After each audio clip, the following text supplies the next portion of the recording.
But when it comes, it's going to be the worst in my lifetime. It has to be, because the debt is so, I mean, maybe I'm wrong. And if I'm wrong, you tell me why. But the debt is so much, much, much higher all over the world now than in 2008.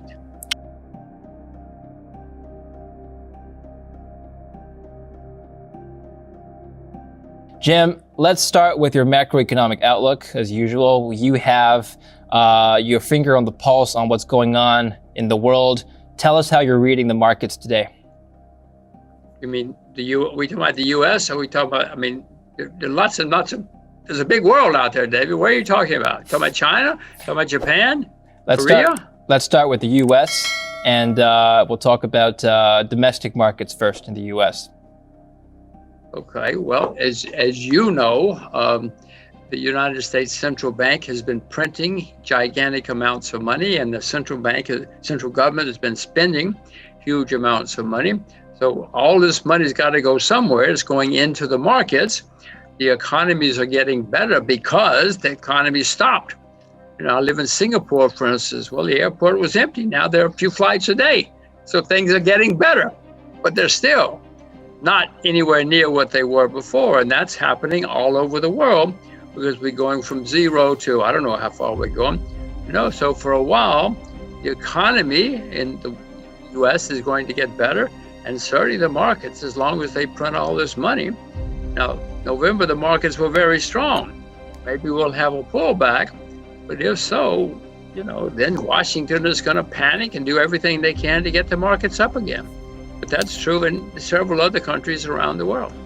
Do you think that valuations for the stock markets, for domestic markets, are fair right now? You talked about a possible pullback. The Dow at over 30,000 points. Could it keep going higher from here? Could it? Well, anything can happen and probably will while they're printing all this money. But David, many stocks in the U.S. are down in 2020. There are a few stocks that are going through the roof every day. I mean, some parts of the U.S. market are developing a market, beginning of a bubble, but many parts of the market are not. That's why I would suspect this is going to go on for a while, because it's not a full-fledged bubble yet.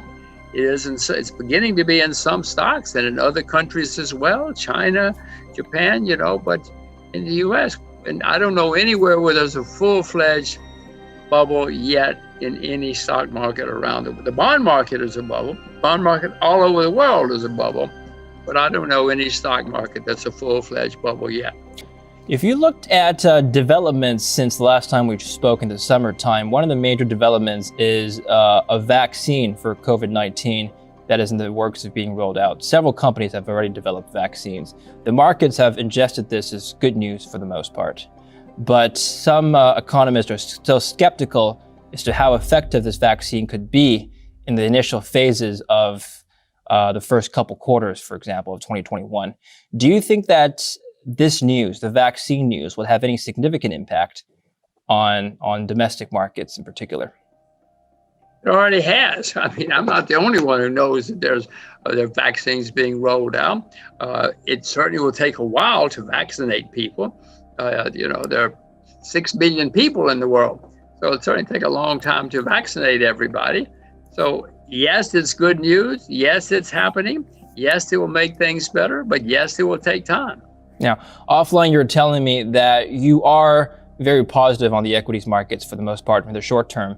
Eventually, should we have another correction, it would be the worst in our lifetime. Can you elaborate on how that process would take place? Well, what I said was we've had bear markets periodically for hundreds of years. We will have them again. In 2008, we had a bear market because of too much debt. Well, David, since 2008, debt everywhere in the world has skyrocketed, staggering amounts. So what I said was the next time we have a bear market, and I don't know when it's going to be, watch Kitco News. They'll tell you when it's coming. But when it comes, it's going to be the worst in my lifetime. It has to be, because the debt is so, I mean, maybe I'm wrong. And if I'm wrong, you tell me why. But the debt is so much, much, much higher all over the world now than in 2008. What's the relationship between debt and market performance, Jim? Can you break that down for us?